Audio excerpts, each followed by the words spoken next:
नमस्कार मित्रांनो, मी माग या घराचा एक व्हिडिओ टाकला होता.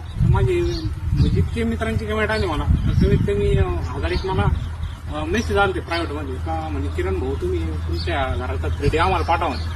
पण नेमका प्रॉब्लेम आज झाला तो त्या घरात आपण 3D वगैरे काय बनवला नव्हता. राहुल मिस्त्री सांगते ते डिझाईन त्यांचीच होती आणि ग्राउंड प्लॅनिंग बी त्यांचा येतो.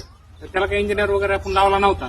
तर राहुल भाऊ, तर आपल्या जे मित्र असतील मंडळी असतील त्यांना तुम्ही सांगा की नेमकं डिझाईन करताना तुम्ही कशा पद्धतीने केली पाहिजे आणि त्यांचा बंगला सुंदर कसा आला पाहिजे. सर्वात प्रथम आहे ना, ज्यावेळेस आम्ही काम घेतलं तर मालकाला म्हणलं तुम्हाला ग्राउंड प्लॅनिंग एलिव्हेशन काढायचं इंजिनियर कोण काढून घ्या.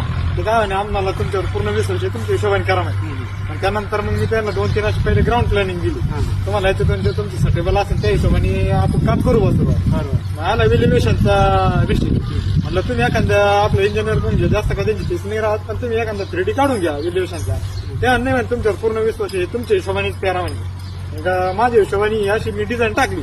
तर आता बऱ्याचशा मित्रांची आपल्याला कमेंट येत होत्या, पर्सनल मेसेज येत होते का बाबा तुम्ही आम्हाला याचा 3D फोटो पाठवा, आपल्याला काम करायचंय. आज 3D फोटो वगैरे काही नाही काढल्या मालकांनी. त्याच्यामुळे तुम्हाला जर याची डिझाईन आवडली तर याचं स्क्रीनशॉट काढा आणि याच्यातली तुमचे जे मिस्त्री असेल त्यांना सांगा की बाबा या हिशोबाने आपली डिझाईन बसते का, जिथे बसत असेल त्या हिशोबाने बसून घ्या. मग तुम्ही जो डिझाईन आवडला असेल तुम्हाला, खिडकीचे असेल किंवा गुरु असेल, तर तुमच्या बंगल्याला जिथं सूट होईल ना तिथं तुमच्या मिस्त्रीला ठेकेदाराला दाखवून घ्या म्हणा आपल्याला असं करायचं. तर तसं तुम्ही तिथे बसून घेऊ शकता. तसं त्यात अवघड नसतं. तुम्ही प्रत्यक्ष जर तुमच्या ठेकेदाराला असेल, तुमच्या घराचे मिस्त्री असेल, त्यांना म्हटले हो ही डिझाईन आपल्याला आवडली ना आपल्या घराला करायची, तर ते बरोबर तिथं मॅच करून बसू शकतात. तर असं काही नाही का इंजिनियरच लावला पाहिजे आणि आता 3D असं काही केलं नाही राहून ना.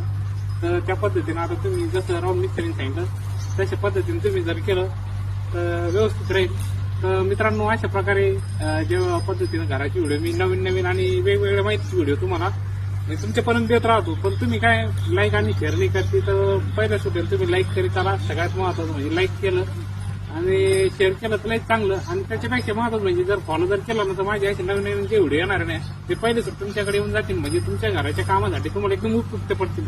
तुम्हाला कुठलीच अडचण येणार नाही तुमच्या घरासाठी. त्याच्यामुळे पहिलं फॉलो करून घ्या, मग लाईक करा. धन्यवाद. सर्वात प्रथम जर एखादा तुम्ही नवीन बंगला बांधता इंजिनियर करून तुम्ही 3D काढता, तर ते आपलं जो इंजिनियर असन आर्किटेक्ट असन त्याला बदलायचं ऑप्शन एक बोली करून घ्यायची तुम्ही का बाबा आम्हाला ही डिझाईन आवडली नाही, तुम्ही चेंजिंग करून द्या शकता म्हणून. मग जर समजा तुम्हाला असे चालू एखाद्या युट्यूबवर एखादी डिझाईन आवडली तर तुम्ही त्याच्यात अटॅच करून घ्यायची, जेणेकरून आपला बंगला एकदम भव्य आणि सुटसुटीत आणि सुंदर दिसत. बरोबर. म्हणजे एखादी डिझाईन जर आवडली त्याच्या आडवी केली चालतं. ठीक आहे, धन्यवाद.